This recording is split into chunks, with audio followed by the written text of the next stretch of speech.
So, what exactly is Abundance 360? Why should people know about this organization? And more importantly, what are the technological advances that people need to be keeping their eye on as we step into a bigger, brighter future? So, Abundance 360, it's an organization I'm familiar with, but our listeners may not. Give us a bit of an idea what this platform is and why you're a member, and what are some of the things that people would expect to learn while they're there? I have been a member of the Abundance community probably about 8 years, and I've been going in person for the past 5 years.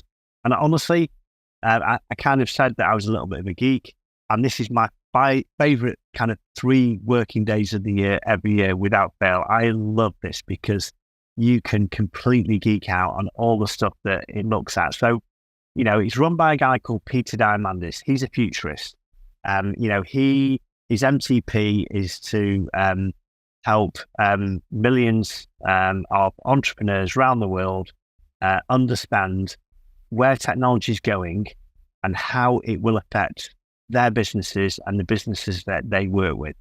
One of Peter Diamandis' mantras is that in the next 5 years, if you as a company haven't adopted AI either in the products and services that you offer or on your internal processes, you're likely to be going bust, because it's going to have that fundamental an impact on everything that's going on in the world.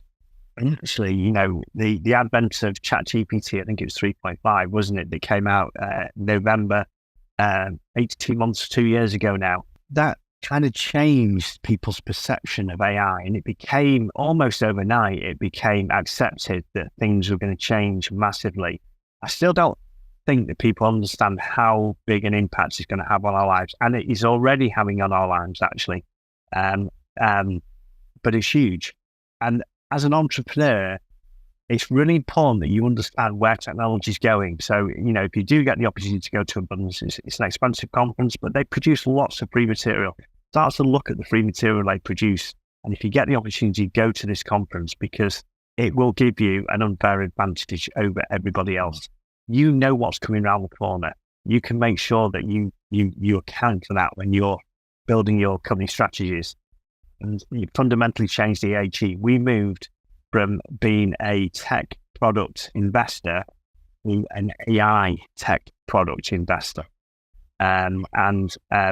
Honestly, it's already proved to be a really smart move with some of the investments that we've made. Before we kind of hit record on our show, we were talking about one of those, and it's around using AI in a book publishing model, and also with some advent to some journaling components, really from getting people at the speaking level into the writing level. And so walk us through what Clio is all about and what has you excited about that endeavor.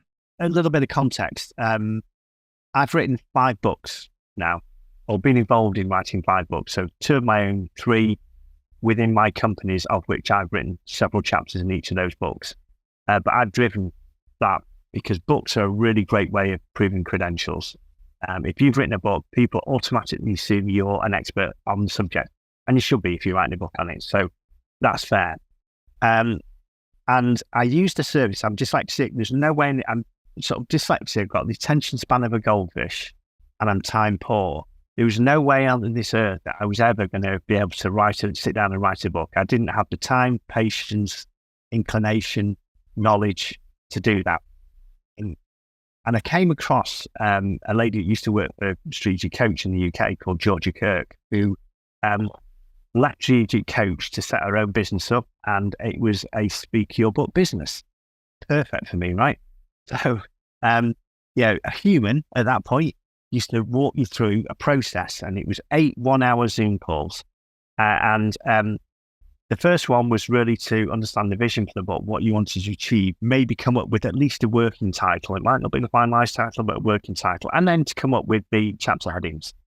If you achieve that in your first hour, that's great. Then you had 7 other hours where the human would ask you questions around each chapter. You might get 1 or 2 chapters done per session.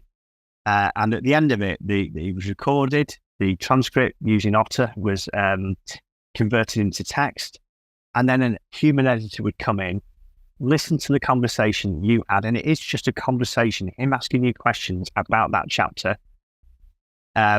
and you answering those questions, and the editor would come in and use their skills to write the chapter, make it a coherent passage of text instead of just this transcription, whilst retaining your tone of voice, which is really important. And I was a bit skeptical, but they do it brilliantly. They really do. It just sounds like I've written it, as if I imagined how I'd write it if I ever did, which I obviously wouldn't. And ultimately, they produce a book. They take you through a design process from an artwork point of view for the cover and the inside and so on. And then they produce these publishing files. They got really good at this, and the last 30 or so books that they did with this manual process all became bestsellers, including one of my books, which is an EHE book called Fast Road Through Funding. And all these books were actually genuine added value books. They were not an advert for my company. We had them in the same livery. We had a logo very subtly put on the inside page, but that was it. They were all, advice to startups as to how to achieve funding and what the process would be and what pitfalls to look out for, what to do, what not to do, that kind of thing. But great. And, I've given away thousands of these various events that we go to over the last few years. And people talk about them all the time. They remember you by the book. They don't remember Guy. They remember the book, which is fine, right? I wouldn't take that personally. So all we've done is we've taken that manual process, digitized it, and applied AI to it. So all the way through to that first draft now is an AI for a phone app, iPad app, or even just the desktop, where it asks you questions. The AI begins to understand the context of what you're trying to achieve. And it then begins to suggest titles, and you kind of fine tune that. It then begins to suggest chapter headings, and you fine tune that. The AI then gives you prompts. So instead of you giving it prompts like, you would do, it gives you prompts. So you kind of reverse the way that it works, but it works really well. So it asks you questions about the chapter effectively, and then you just speak like me and you are now, and have a conversation with this AI, which is kind of weird to begin with, but you soon get used to it. Ultimately, it takes all that information, so your expertise, the stuff that you've spoken about, and it organizes it into a draft format, and it will get 70% of that draft done. Human editing, because AIs aren't perfect yet, right? So, a human editor still has to come in and polish it and finish it off. But, again, we expect that these books will be the same standard as the previous books. We already have one of them that's become a bestseller already in this early stage. When you think about all the different endeavors that you have, I'm sure there's so many of them that you have on the go, the different companies that you're vested in. What would you say has you really excited about the future innovations that are coming out in the world? And AI being one of them, but perhaps there's another that really appeals to you. What would you like to share with our viewers about what has you really excited about the future of the world that we live in today and how technology intersects with it? Yeah, I'll start with AI. So, just to kind of finish the story on Clio, and in the context of the question you just asked, AI has the ability to make us way more efficient. Okay, and if we're more efficient, we can do things more cost effectively. It doesn't necessarily mean job cuts, and sometimes it will, but quite often it'll just make companies more efficient and better at what they do, and be able to do more of what they do. And ultimately that filters down into cost savings for end consumers, and maybe slightly higher profits for the companies as well, which is fine. So AI is already affecting every part of our lives, and it will increasingly do so. And it'll be a bit like when the wheel was invented. There will be change, and some people deal with change better than others. So there will be scary times for some people where AI is doing some of the more mundane tasks that people currently do. But what that should allow us to do is we should be allowed to use our intelligence and our skills at a higher level, and let the AI do all the grunt work. So, that's how AI can really help us. It can demonetize services, democratize services, and make people and companies way more efficient. There's so much stuff going on in longevity. Peter Diamandis has a longevity trip, which he does several times a year now. And he goes around all these facilities. There's people like David Sinclair who is literally reversing the age of rats at the moment, successfully. He had these twin rats.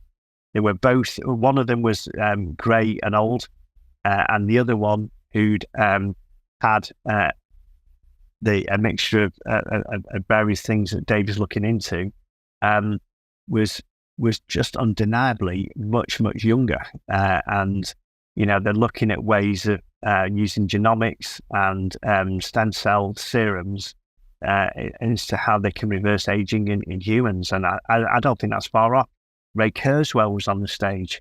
He predicted the singularity 20, 30 years ago, and he's going to be within a few years of it actually happening, where we have brain-computer interfaces where we can tap into unlimited knowledge in the cloud wirelessly into our brain, and that's going to help dementia patients as well as improve the ability for humans to solve problems and tap into unlimited knowledge. And so much exciting stuff. People are scared about this kind of stuff. I'm optimistic about it.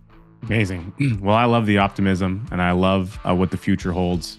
And for you being on the cutting edge of that future, as you really have been for over 20 years, 25 years, to be able to share your journey with us. Thank you for being with us today, letting us know what you're excited about, the innovations that are upcoming, and your journey of overcoming major challenges in business. I appreciate you, and thank you for joining us on today's program.